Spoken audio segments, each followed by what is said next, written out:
καθώς μέσα σε λίγα 24 ώρα μια ιδέα που είχατε με τη φίλη σου την Τζο φαίνεται ότι ενθουσίασε το κοινό, το δικτυακό κοινό, έχοντας αυτή τη στιγμή τουλάχιστον πάνω από 2.000 θειασότες. Ακριβώς έτσι είναι, Γεωργία. Γεννήθηκε μια ιδέα μέσα από κέφι και χαρά που είχα να δω την φιλινάδα μου, την Τζο, η οποία μένει στη Σουηδία, αλλά έμενε 2 χρόνια εδώ στην Ελλάδα και έτσι γνωριστήκαμε κιόλας. Και είπαμε, δεν κάνουμε ένα blog. Να πούμε κι εμείς τον πόνο μας, να πούμε τη χαρά μας, να πούμε τις καθημερινές συγκρούσεις που βιώνουμε ως Σουηδέζες σε ένα ελληνικό κοινό, γιατί είναι πολύ διαφορετικές και οι νοοτροπίες και ο τρόπος ζωής και όλα. Αν μη τι άλλο, η θερμοκρασία είναι σίγουρα πολύ διαφορετική. Καλά, σίγουρα, βέβαια. Γι' αυτό θα δείτε και την Τζόι να φοράει τακούνι και μικρά φορέματα χωρίς καλτσόν μέσα στο χειμώνα. Αυτό που θέλω να πω για το blog είναι όμως ότι ο στόχος του blog είναι να ενημερώσουμε για διάφορα θέματα της μόδας, της ψυχαγωγίας, επειδή βγαίνουμε πολύ μέσα σε events και διάφορα τέτοια στη Θεσσαλονίκη, μπορούμε να ενημερώσουμε ποια μαγαζιά ανοίγουν, πού είναι καλά, πού είναι ωραία, πού μπορεί κάποιος να πάει να ψυχαγωγηθεί και να διασκεδάσει, έτσι. Όλα αυτά γίνονται στο swedeses.gr.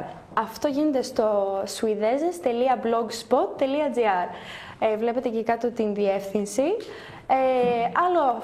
Άλλο από αυτά που σας είπα, θα δείτε κιόλας πώς είναι η Ελλάδα από τα μάτια των Σουηδέζων, έτσι. Ξέρεις, Μπέλα, οι μεγαλύτεροι νεοέλληνες συγγραφείς λένε ότι δεν υπάρχει καλύτερος καθρέφτης για να δούμε τον εαυτό μας από τον άλλον. Όσοι καθρέφτη, λοιπόν. Ακριβώς. Έτσι, λοιπόν, τα κορίτσια από τη Σουηδία κάνουν πράξη αυτό που υπενήσονται, αλλά και ομολογούν πολύ μεγάλοι Έλληνες διανοητές. Και βέβαια αποαθανατίζουν και αποτυπώνουν στο διαδίκτυο και εικόνες τόσο από την Ελλάδα και τη Θεσσαλονίκη μας, αλλά και από τη Σουηδία. Ακριβώς. Και αυτό που νομίζω είναι ενδιαφέρον για τον κόσμο είναι ότι τώρα θα προσθεθεί και άλλη μία κοπέλα, Σουηδέζα, η οποία ζει και αυτή εδώ 2 χρόνια. Οι τρεις μας είμαστε πολύ διαφορετικές. Η κάθε μία έχει το ύφος της. Η Τζόι, ας πούμε, μένει στη Στοκχόλμη, είναι μέσα στην κοσμική Στοκχόλμη, στη Σουηδία, γιατί είναι φωτογράφος και την καλούν σε όλα τα events, σε όλες τις μεγάλες γκάλες, μόδας και διάφορα. Θα μας έχει λοιπόν αποκλειστικά ρεπορτάζ από εκεί, φωτογραφίες. Πώς είναι λοιπόν ο τρόπος ζωής εκεί. Και πώς υπάρχουμε λοιπόν Έλληνες, Σουηδοί, αλλά και άλλοι πολίτες μιας ενοποιημένης Ευρώπης το 2009, τον 21ο αιώνα. Ακριβώς. Έχοντας κοινό σημείο αναφορά στη Θεσσαλονίκη και τη Στοκχόλμη. Έτσι. Και μετά έχουμε τη Στίνα, η οποία θα προσθεθεί τώρα, η οποία είναι καλλιτέχνης, αυτό που θα λέγαμε τρελός και αφηρημένος καλλιτέχνης, έτσι. Ασχολείται με το design, έχει κυκλοφορήσει μια δικιά της κολεξιόν στη Σουηδία από Accessoire. Κάνει εγκαταστάσεις καλλιτεχνικές, ασχολείται με τη σκηνοθεσία.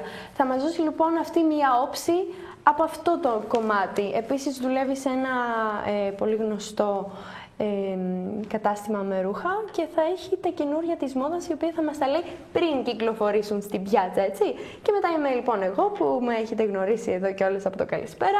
Μια τρελή δημοσιογράφος προσπαθεί να βρει την άκρη της εδώ στην Ελλάδα. Θα διαβάσετε λοιπόν τα καθημερινά μου προβλήματα, βιώματα που ζω εγώ. Ελπίζω όχι τα πικρόχολα σχόλια πόσα περνάς στη διαδικασία του καλησπέρα. Ακριβώς, επειδή κάνω και συνεντεύξεις με διάφορους καλλιτέχνες της ελληνικής showbiz και τραγουδιστές, θα βλέπετε και λίγο κουσκούς από τον καλλιτεχνικό χώρο του showbiz, το οποίο είναι πάντα έτσι ωραίο και ευχάριστο. Να πούμε λοιπόν ότι μπορείτε να μας επισκεφτείτε στο swedeses.blogspot.com. Κάθε μέρα, πολλές φορές την ημέρα, κάνουμε αναβάθμιση, καινούριες φωτογραφίες, καινούργια γεγονότα.